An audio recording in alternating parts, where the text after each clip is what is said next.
and welcome back to the First Team Fantasy Podcast. Got myself and Derek here, ready to take on Week 7. And starting off, we have Denver heading into New Orleans to take on the Saints in a pretty ugly Thursday night matchup. Yeah. The over-under is 37 points, and Denver's favored by 2.5 on the road. Um, just looking at the injuries in this game, on the Broncos side of the ball, we've got a couple defenders injured, notably Pat Surtain, who will be missing this game. So, that bodes a little bit better for some of the guys on the offensive side of the ball for the Saints, but they also have quite a few guys out as well. So, Yeah. getting into the Broncos side of the ball, we've seen two really good back-to-back weeks out of Bo Nix.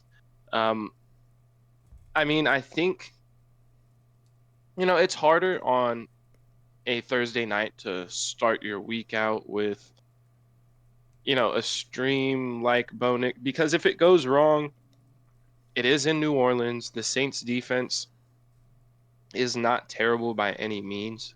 Um, Currently, they've been giving up quite a bit. A lot of that coming on the ground, 133 yards per game on the ground they've been giving up so far, and 262 through the air.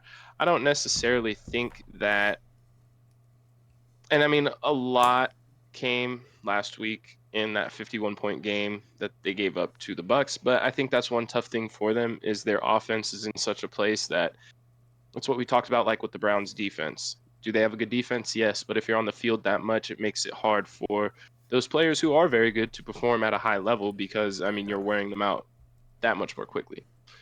So, I think there is a path to relevance for some of the Broncos skill players. Like, like I said, starting off with Bo Nix, he's had that rushing upside, especially, he's gotten in the end zone, vultured a couple touchdowns on the goal line. I think that's why I think he's a possible streaming option this week. Like I said, it's tough to go ahead and make that decision on a Thursday, especially like, for example, like I have Kyler. I'm not going to make that decision to like put Bo Nix in ahead of Kyler tonight. But if I had like Dak or Caleb Williams and I needed a quarterback, I don't think this is a terrible option. Yeah. Just really hoping that the rushing comes through in this game. Yeah. The running back room, on the other hand, is very difficult to kind of navigate at this point. With Audric Estime returning last week, he only got 4% of the carries, but was easily the most efficient on the ground. Jaleel McLaughlin played 25% of the snaps last week, and Javonte still got 67%, although he was back to his incredibly inefficient ways. Like I said, New Orleans has been giving up a lot on the ground. You'd like to think that Javonte will continue to get the bulk of the work, and if you're in a position where you need to start him, it might not be the worst. He might be able to do something with his carries this, and he has been active in the pass game. Unfortunately, he lost a fumble last week, so it didn't really help him too much. But I think he caught like 3 of his 6 targets. So, just seeing that he gets a healthy dose of targets, especially with Jaleel McLaughlin back there, whose skill set does revolve more around his pass catching ability. I think it's possible to get like, I don't know, Javonte might eke out like 10 points in this game, Yeah. possible. And then I think Cortland Sutton is startable in this one. I don't think he's a bad start at all. Um, and then if you're in a really, really deep league, or you're just like really in need this week, I think Devon Vele, we talked about how in his 2 games, everybody's going to want to say Troy Franklin, he's the more exciting rookie, but in his 2 games that he has played, Vele has been very involved, Mm-hmm. and that's something that you look for, especially if you're in a PPR setting. He's gotten like at least 11 points in both of his games that he has played. Uh, and then I guess like we talked about, before we started recording that Will Lutz might be a decent option just because this might be really tough defensive battle. I mean, you have two rookie quarterbacks, one of them in his second career start, two defenses that have been tougher. Um, could be a lot of field goals in this one. And I think both defenses are in play. Yeah, for sure. Both defense. And yeah, like Schiff mentioned, the Saints side of the ball, it is Spencer Rattler again. I don't know why I almost just said Desmond Ritter. Desmond Ritter. It is Spencer Rattler again.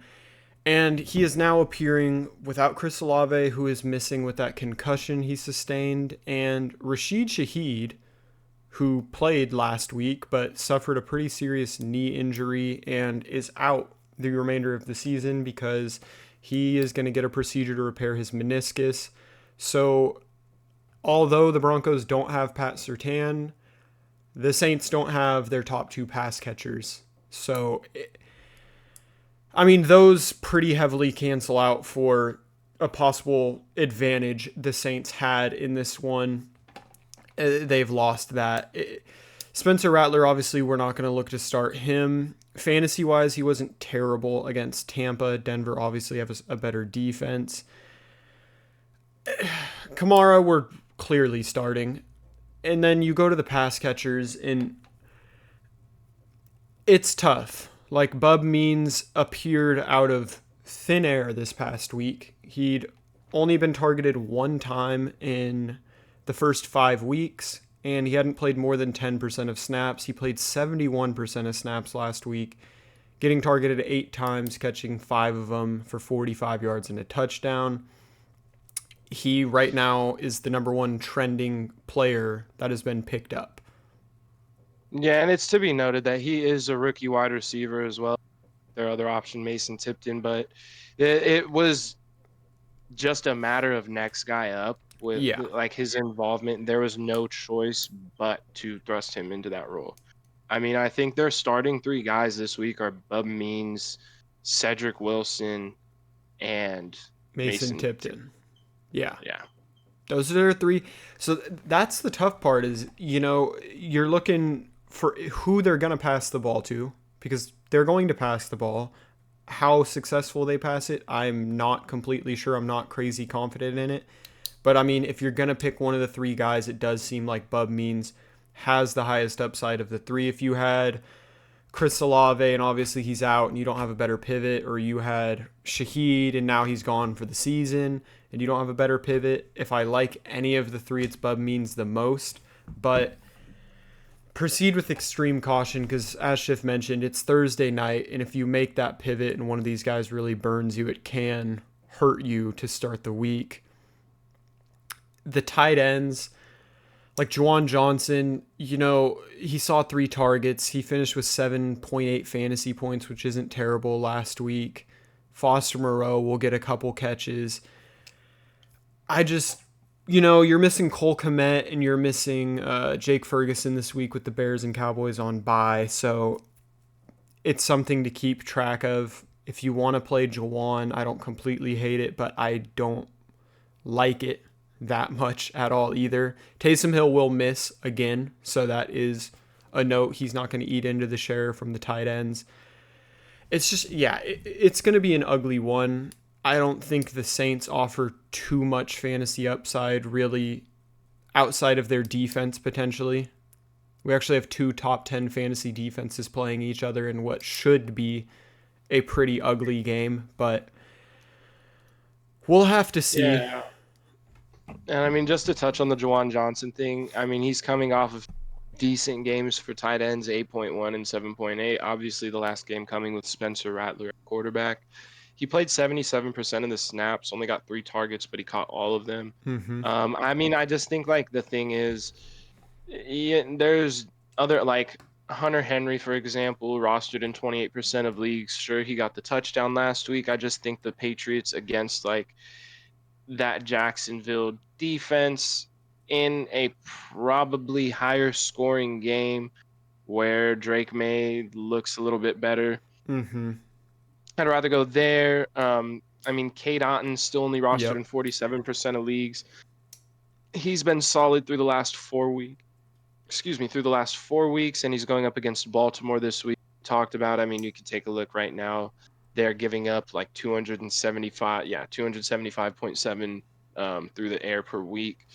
So, I mean, there's just better options. I do believe you could roll Juwan Johnson if you want, but it's really risky. And to do that on a Thursday night to start out your week with a potential. I mean, I think that's the thing is with like any of these Saints pass catchers, Bub Means is a possibility, right? And like, Mm-hmm. but they can definitely you like what you saw out of Calvin Ridley last week. 8 targets, not a single that can happen with Spencer Rattler, a quarterback. I'm not saying it's going to, but it's a definite possibility, and I'm not ruling it out. So Yeah. It's going to be an ugly one. If you have Kamara, I think he's going to be just hyper utilized in this game, as he has been all season, but he's just going to have to be even more in this one. You roll him. He's like him and Cortland Sutton. I think Cortland Sutton's a safe start in this one. But those are like the only two that I'm like, you can put in your lineup and should feel confident. yeah, I mean, those are the only two. It's like I'm not consistently having to check back on my lineup to admit like, have they scored yet? Have they? It's like okay, like I'll check when I check. And I mean Sutton, not as confident, For obviously, sure. but Yeah. still with just the lack of offensive weapons on the Saints, right? It's hard to think that they'll really be able to move the ball too much and keep their defense off of the field. Yeah. This could be an So ugly yeah, one, man. Definitely not one of the it better should. Thursday nights. No, but yeah, that'll be it for our Thursday night preview. We will be back with our, I think, probably tomorrow when we get a little bit more clarity on, because I mean, as you guys know, Thursday practices are pretty big, but it's like if players miss that Friday practice, it's very telling, and it just gives us a little more insight as to playing, who's not. Yeah. So we'll be back tomorrow with all of the Sunday preview, guys. Hope you have a wonderful start to your fantasy week. Good luck to everybody who has any Broncos or Saints playing for unfortunate reasons tonight. Um, and Derek, unless you have anything else to add, No, we're good. as we say every time, come back next time, take more ups with the first team. Yes, sir.